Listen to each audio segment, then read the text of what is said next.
Hello students, 10ാം ക്ലാസ്സിലുള്ള വിദ്യാർത്ഥികൾക്ക് must ആയിട്ടും അറിഞ്ഞിരിക്കേണ്ട ഒരു കാര്യമാണ് മാസ് നമ്പറുകൾ. അപ്പോൾ കുറച്ച് എലമെന്റ്സിന്റെ മാസ് നമ്പർ നമ്മൾ കാണാൻ പഠിച്ചെങ്കിൽ മാത്രമേ നമുക്ക് എക്സാമിന് അത് അപ്ലൈ ചെയ്യാൻ സാധിക്കുകയുള്ളൂ. അപ്പോൾ അങ്ങനെയുള്ള കുറച്ച് മാസ് നമ്പറുകൾ നമുക്കൊന്ന് പരിചയപ്പെടാം.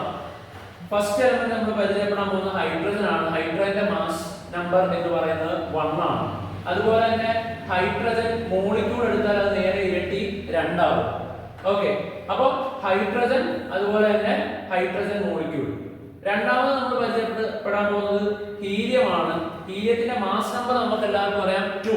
അപ്പൊ അതിന്റെ ഏകദേശം ഇരട്ടി നമ്മൾ ഏകദേശം നല്ല ഇരട്ടി തന്നെ വരും. 2യുടെ ഇരട്ടി 4 ആണല്ലോ. അപ്പൊ ഹീലിയത്തിന്റെ 4. ഈ മാസ് നമ്പറിന്റെ പ്രത്യേകത എന്താണെന്ന് വെച്ചാൽ നമുക്കറിയാം, തേർഡ് ചാപ്റ്ററിൽ നമുക്ക് അറ്റോമിക് നമ്പർ മിക്കതിന്റെയും പഠിക്കേണ്ടതായിട്ട് വരുന്നുണ്ട്. അപ്പോൾ അതിന്റെ ഏകദേശം ഇരട്ടിയായിരിക്കും മിക്കതിന്റെ. വളരെ കുറച്ചെണ്ണത്തിന് മാത്രമേ ഇരട്ടി അല്ലാതെ ഉള്ളൂ. ഓക്കെ, അങ്ങനെ ഓർത്തിരിക്കാം നമുക്ക് മാസ് നമ്പർ. അറ്റോമിക് നമ്പർ എന്താണെങ്കിലും 1 മുതൽ 30 വരെ നമുക്ക് അറിഞ്ഞിരിക്കണം. എലമെന്റും അതുപോലെ അതിന്റെ സിമ്പലും അതുപോലെ അറ്റോമിക് നമ്പറും എല്ലാം അറിഞ്ഞിരിക്കണം. അങ്ങനെ അറിയാവുന്ന ഒരു കുട്ടിക്ക് ഏകദേശം അതിന്റെ ഇരട്ടി എടുത്താൽ മാസ് നമ്പർ ആണെന്ന് ഓർത്തിരിക്കാൻ പറ്റും. നോക്കിക്കോ, ഹൈഡ്രജൻ ഞാൻ പറഞ്ഞു ആറ്റം, അതാണ് ആറ്റം ആണെങ്കിൽ 1ഉം ഹൈഡ്രജൻ മോളിക്യൂൾ ആണെങ്കിൽ 2ഉം. ഹീലിയം 4. അതൊരു നോബിൾ ഗ്യാസ് ആയതുകൊണ്ട് എന്തില്ല, അതിന് വേറെ ഒരു മാസ് നമ്പർ ഇല്ല. അതായത് He2 എന്നൊന്നും പറഞ്ഞിട്ട് അതിനെ ഒക്കരേണ്ട കാര്യമില്ല, കാരണം അതൊരു നോബിൾ ഗ്യാസ് ആണ്. ലിഥിയം നമുക്ക് ആവശ്യമില്ല. ഇൻ കേസ് വന്നാൽ ഒരു പക്ഷെ നമുക്ക് ക്വസ്റ്റ്യൻ തരും. ബെരിലിയം, ബോറോൺ, കാർബൺ ആണ് ഇനി അടുത്തത്. കാർബൺ വരുമ്പോൾ അതിന്റെ പ്രത്യേകത എന്താണെന്ന് വെച്ചാൽ 6 ആണ് അറ്റോമിക് നമ്പർ. അപ്പൊ മാസ് നമ്പർ 12 വരും. മാസ് നമ്പർ എത്ര വരും? 12. അപ്പോ helium, lithium, beryllium, boron, carbon.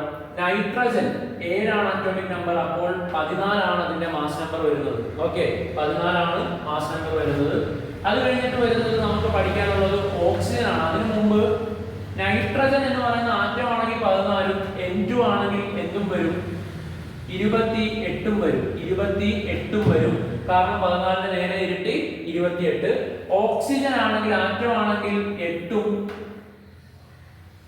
ആണല്ലോ അറ്റോമിക് നമ്പർ. അപ്പോൾ അതിന്റെ മാസ് നമ്പർ എത്രയാണ് വരുന്നത്? 16 ആണ്. മാസ് നമ്പർ വരുന്നത് 16 ആണ്. അതുപോലെ O2 ആണെങ്കിൽ അത് എത്രയാകും? 32 ആകും. അപ്പോൾ നമ്മളിപ്പോ പഠിച്ചതെല്ലാം ഒന്നുകൂടെ ഒന്ന് റിവൈസ് ചെയ്ത് നോക്കാം. Hydrogen 1, H2 2, helium 4, carbon 12, nitrogen atom 14, nitrogen molecule 28, oxygen 16, oxygen molecule എത്രയാണ്? 32. അതുപോലെ തന്നെ നൈട്രജൻ, ഓക്സിജൻ, അടുത്ത ഫ്ലൂറിൻ വേണ്ട, നിയോൺ വേണ്ട. അതൊക്കെ ഒരുപക്ഷെ വന്നാലും ക്വസ്റ്റ്യൻ തരാൻ ചാൻസ് ഉള്ളതാണ്. പിന്നെ എന്നും ചോദിച്ചിട്ടിരിക്കുന്നതാണ് സോഡിയം. സോഡിയത്തിന്റെ അറ്റോമിക് നമ്പർ 11 ആണ്, ഇരട്ടി 22 ആണ്. പക്ഷേ മാസ് നമ്പർ വരുന്നത് 23. ഓക്കെ, അത് കഴിഞ്ഞിട്ട് മഗ്നീഷ്യം ആണ്. മഗ്നീഷ്യം എന്ന് പറയുന്നത് 24 ആണ് മാസ് നമ്പർ എന്ന് പഠിച്ചു വെക്കുക. 24. ഓക്കെ, അപ്പൊ മഗ്നീഷ്യം 24, സോഡിയം, മഗ്നീഷ്യം, അലുമിനിയം, അത് കഴിഞ്ഞ് ഫോസ്ഫറസ്, സിലിക്കൺ, അത് കഴിഞ്ഞിട്ടുള്ളത് സൾഫർ. സൾഫർ എന്ന് പറയുന്നതിന്റെ അറ്റോമിക് നമ്പർ 16 ആണ്. അപ്പോൾ അതിന്റെ ഇരട്ടി 32. സൾഫർ കഴിഞ്ഞാൽ ക്ലോറിൻ ആലോചിക്കുക. ക്ലോറിന്റെ 17 ആണ് അറ്റോമിക് നമ്പർ. അതിന്റെ ഇരട്ടി 34 ആണ്. പക്ഷെ അതിന്റെ മാസ് നമ്പർ വരുന്നത് 35.5 ആണ്. 35.5 ആണ് ക്ലോറിൻ. അത് കഴിഞ്ഞിട്ട് വരുന്ന ആർഗൺ ആണ്. ആർഗൺ ഒരു നോബിൾ ഗ്യാസ് ആണ്. പിന്നെ പൊട്ടാസ്യം, കാൽഷ്യം, അങ്ങനെ പറഞ്ഞു പോകുന്നു. പിന്നെ 21 മുതൽ 30 വരെ ഉള്ളതിന്റെ നമുക്ക് എന്താ പഠിച്ചാല് നല്ലത്, പഠിച്ചില്ലെങ്കിൽ ഒരു കുഴപ്പമില്ലാത്തതാണ്. അതൊക്കെ വന്നാൽ മാസ് നമ്പർ നമുക്ക് ക്വസ്റ്റ്യന് തന്നേ മതിയാവും. അറ്റോമിക് നമ്പർ പക്ഷേ 21 മുതൽ 30 വരെയും 1 മുതൽ 20 വരെയും എല്ലാം പഠിച്ചിരിക്കണം. വളരെ മസ്റ്റാണ്. അത് അറിഞ്ഞാൽ നമുക്ക് ആ സെക്കൻഡ് ചാപ്റ്റർ വളരെ എളുപ്പമാവും. അപ്പോൾ ഈ ചാപ്റ്റർ, അതായത് നമ്മുടെ 4th ചാപ്റ്ററുമായിട്ട് ബേസ് ചെയ്തിട്ടുള്ള മോൾ കൺസെപ്റ്റിന്റെ ചോദ്യങ്ങൾ വരുന്നത് ചെയ്യണമെങ്കിൽ നമുക്ക് എന്തറിയണം? മാസ് നമ്പേഴ്സ് അറിഞ്ഞിരിക്കണം. അപ്പോൾ നമുക്ക് ആ മാസ് നമ്പർ ഒന്നും കൂടെ നോക്കാം. First one hydrogen. ഹൈഡ്രജന്റെ മാസ് നമ്പർ എന്ന് പറയുന്നത് 1 ആണ്. ഹൈഡ്രജൻ മോളിക്യൂൾ ആണെങ്കിൽ 2. ഹൈഡ്രജൻ കഴിഞ്ഞ് ഹീലിയം. ഹീലിയം എന്ന് പറയുന്നത് എത്രയാണ്? 4 ആണ്. ലിഥിയം എന്ന് പറയുന്നത് നമുക്ക് പഠിച്ചില്ലെങ്കിൽ കിട്ടില്ല. ബെരിലിയം, ബോറോൺ, കാർബൺ എന്ന് പറയുന്നത് 12 ആണ്.